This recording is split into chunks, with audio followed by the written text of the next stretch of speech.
नमस्कार, आप देख रहे हैं आपका अपना favourite programme mister chief minister. आगे बढ़ेंगे इस प्रोग्राम में और आपको सीधे बताते हैं कि आज हमारे पास क्या कुछ खास है। तो शुरुआत आज हम करेंगे प्रधानमंत्री नरेंद्र मोदी से।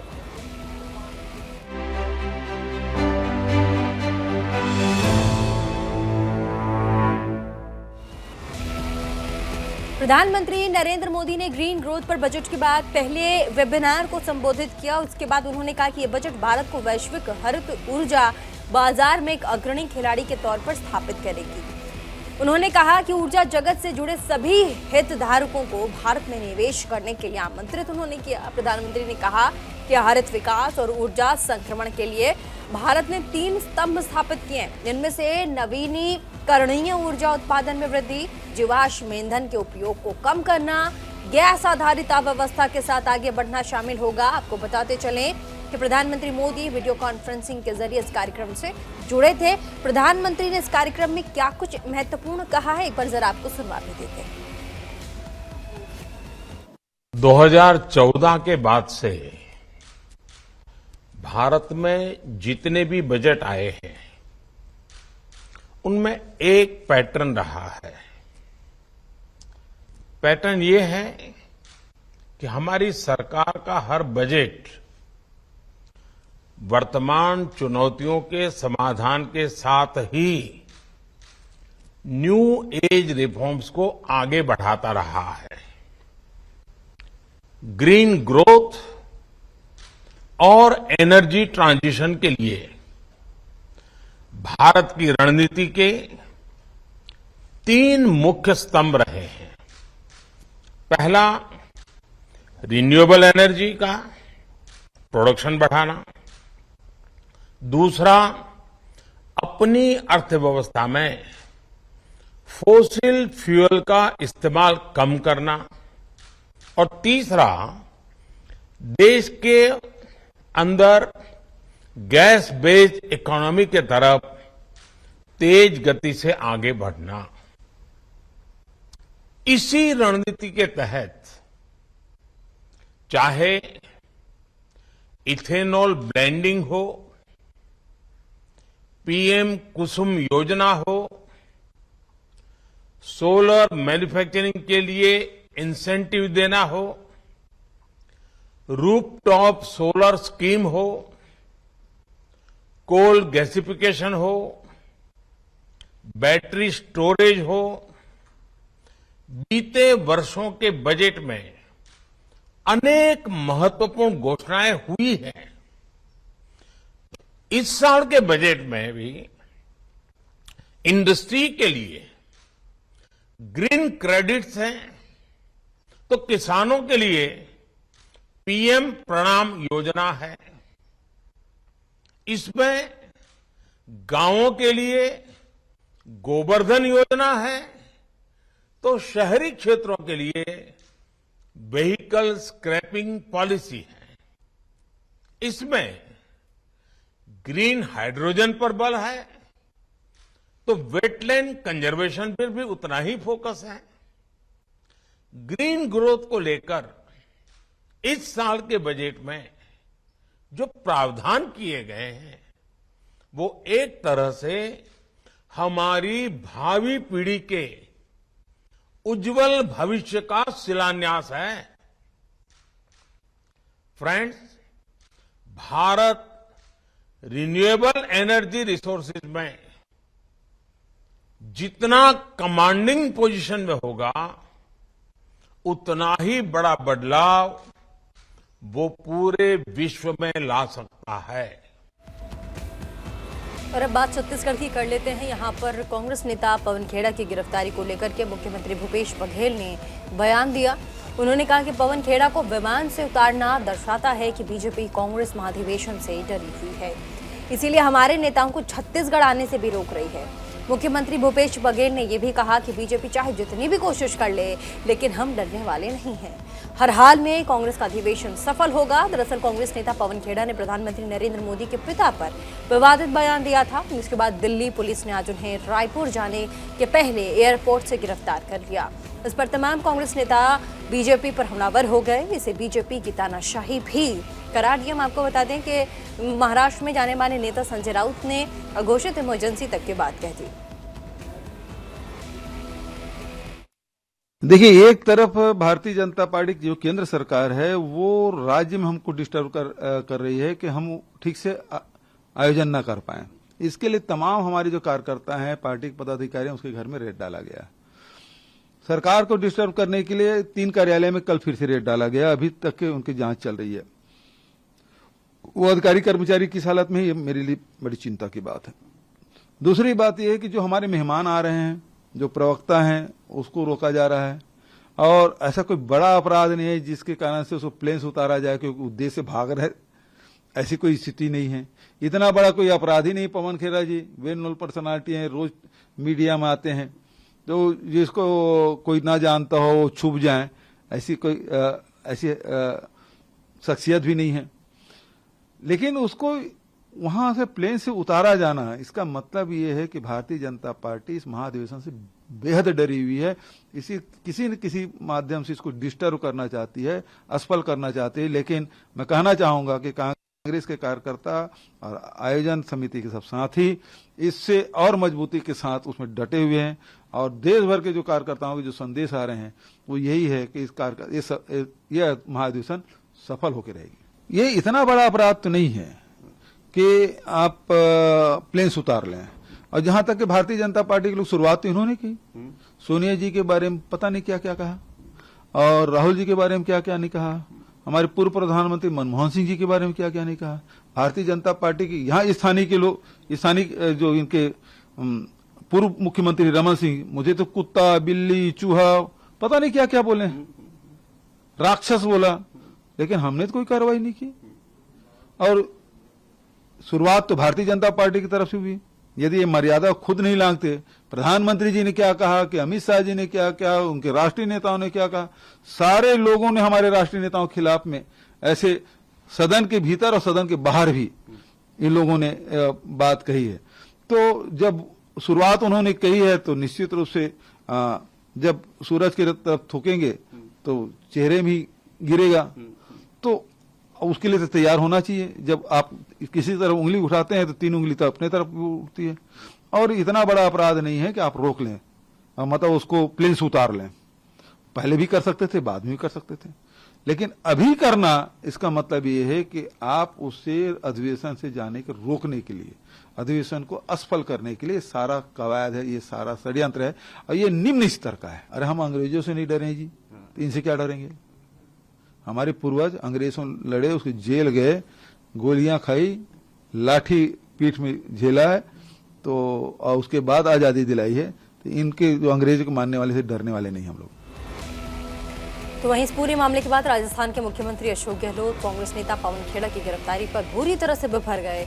उन्होंने कहा कि सरकार इस वक्त बताए कि आखिर वो चाहती क्या है। क्या प्रधानमंत्री और गृह मंत्री को मामले की जानकारी नहीं होती है? मुख्यमंत्री ने यह भी कह दिया कि पवन खेड़ा को प्लेन से जिस तरीके से निकाला गया और उतारा गया, इसकी जितनी निंदा की जाए, भर्त्सना की जाए, उतनी कम है। ये घटना दुनिया भर में हमारे देश की बदनामी करवाएगी। मुख्यमंत्री गहलोत ने यह भी कहा कि देश में दुर्भाग्यपूर्ण स्थिति बनती जा रही है। महंगाई, बेरोजगारी पर ध्यान नहीं दिया जा रहा, तनाव, हिंसा बढ़ती जा रही है। बीजेपी को अब जनता सबक सिखाएगी, उसके अहम को तोड़ेगी। सुनिएगा क्या कुछ कहा है अशोक गहलोत।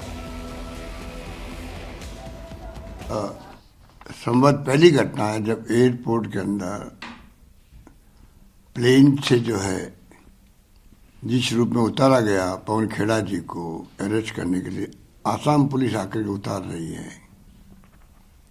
और उसके कारण सभी हमारे जो नेता लोग, के सी वेणुगोपाल जी, सुरजेवाला जी, सुप्रिया जी जा रहे थे दिल्ली रायपुर अधिवेशन के अंदर, जो हमारा महा अधिवेशन है। अब ये हद हो गई है कि जितनी निंदा करें उतनी कम है। हर राजनीतिक पार्टियों के अधिवेशन होते हैं और महा अधिवेशन होते हैं। ये हमारा प्लेनरी अधिवेशन है रायपुर के अंदर। एक तरफ वहां छापा डाले जा रहे हैं नेताओं पर रायपुर के अंदर 3 दिन से।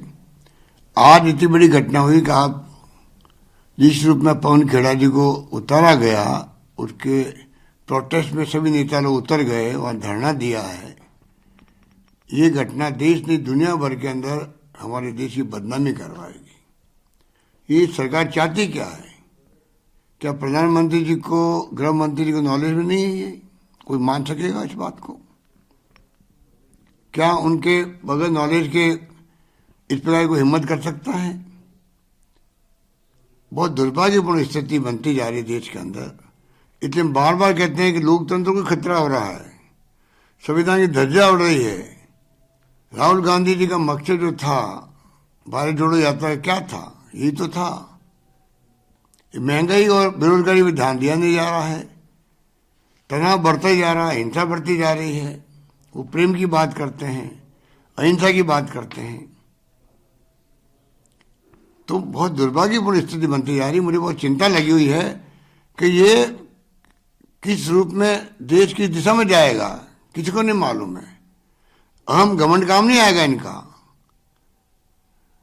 आम जनता इनके अहम को, घमंड को धराशायी कर देगी, इनको मालूम नहीं पड़ेगा। इसलिए मुझे कहते अफसोस है कि आज लंबा राजनीतिक जीवन हमने बिताया है। इंदिरा जी को बदनाम करते थे कि इमरजेंसी लगा दी है। आज इमरजेंसी के बुरे हालात हैं, कम से कम उन्होंने कानून का सहारा लेकर के इमरजेंसी लगाई थी और जनता ने उस वक्त भी उसको पसंद नहीं किया, इसलिए चुनाव हार गए थे।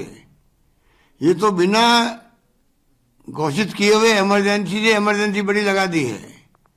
कितने पत्रकार, साहित्यकार और लेके जेलों में बंद है, किसी को मालूम है?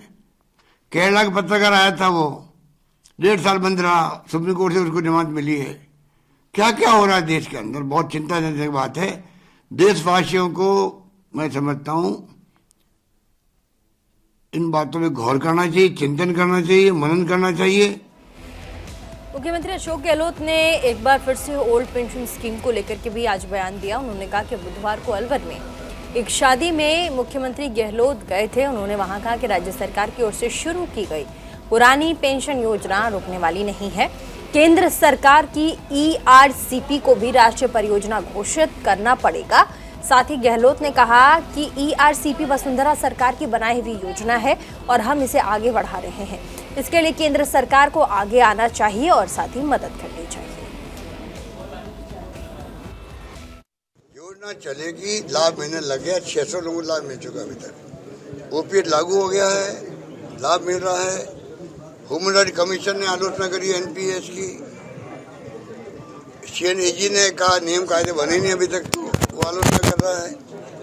और जुडिशल कमीशन कह रहा हम लागू नहीं करेंगे। तो हाईकोर्ट जजेज को तो OPS, बाकी लोगों को NPS, आर्मी को OPS, अब बाकी लोगों को BSF को NPS, पैरामिलिट्री फोर्स के दूसरे हैं सबको NPS।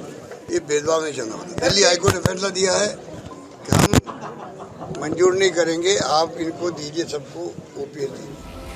अब बात पश्चिम बंगाल की मुख्यमंत्री ममता बनर्जी की। तृणमूल कांग्रेस की सुप्रीमो ममता बनर्जी ने आज मेघालय के शिलांग में जनसभा को संबोधित किया। बीजेपी पर निशाना साधते हुए ममता बनर्जी ने मेघालय का विकास TMC ही कर सकता, उन्होंने कहा। साथ ही कहा कि मौजूदा सरकार को अब बदलने की जरूरत है, उन्होंने ये भी कहा। उन्होंने कहा कि यहाँ पर कुछ भी नहीं है और ना ही विकास किया गया है, यहाँ पर केवल घोटाला हुआ है। TMC ठीक कर सकती है तमाम मामलों को। इस दौरान मुख्यमंत्री ममता बनर्जी ने जनता से कई लोक लुभावन बातें भी की, जो उन्होंने बंगाल में भी किए थे। मुख्यमंत्री बनर्जी ने जनता से उनकी ही पार्टी को वोट देने की अपील की और कहा कि मेघालय में TMC को वोट दें, हम दिल्ली से BJP को बाहर करेंगे। TMC for all religions, all caste, all creed. Our constitution is a secular constitution. We abide by our secular constitution. Let us build up our democracy. Let us build up the humanity. Please change this corrupt government, this scandalous government, and give chance to TMC, and TMC will give you the light. TMC will give you the sunrise. All the girl child at the Konyasri, they get scholarship from school level to college level to university level, and we give 10 lakhs rupees, the smart card for the students, so that they should not disturb their education. Their parents must not be worried for their education. We do it. You have kept kept your money in State Bank, in LIC. What is the future? No future is there. Where is the Ujala gas? Domestic gas, how much price you have to pay? Petrol price increased, diesel price increased, everything is being increased. And atrocious terrible is going on with this BJP government in Delhi. That's why only alternative. When people have the disease, they want real medicine. Real medicine is our democracy. और आज हरियाणा में मुख्यमंत्री मनोहर लाल ने आज विधानसभा में दूसरे कार्यकाल का चौथा बजट पेश किया। मनोहर लाल खट्टर ने आज विधानसभा में 1,83,950 करोड़ रुपए का बजट पेश किया। इस दौरान उन्होंने बजट में कई महत्वपूर्ण घोषणाएं की। उन्होंने सदन को बताया कि वित्तीय वर्ष साल 2023 और 24 में 1,09,122 करोड़ रुपए का राजस्व उन्होंने प्राप्त किया, उसका लक्ष्य रखा था। साथ ही हरियाणा सरकार ने गुरुग्राम को इस बजट में कई सौगातें दी थी। सिटी इंटरचेंज टर्मिनल की स्थापना का इस बजट में प्रावधान किया गया है। साथ ही गुरुग्राम को हेली हब का तोहफा भी मिला है। तकरीबन 26 एकड़ जमीन पर गुरुग्राम में एक हेली हब स्थापित करने की योजना है। एक तरफ जहां बजट में शहरी क्षेत्र के ऊपर ध्यान दिया गया है, तो वहीं दूसरी ग्रामीण क्षेत्रों में भी विकास की कई योजनाओं का प्रस्ताव है। रुकेंगे छोटे से ब्रेक के लिए। फिलहाल मिस्टर चीफ मिनिस्टर में बस इतना ही। इसी के साथ देश और दुनिया की तमाम बाकी खबरों को देखने के लिए बने रहिए न्यूज़ इंडिया 24/7 के साथ और देखना ना भूलें आपका favourite programme mister chief minister.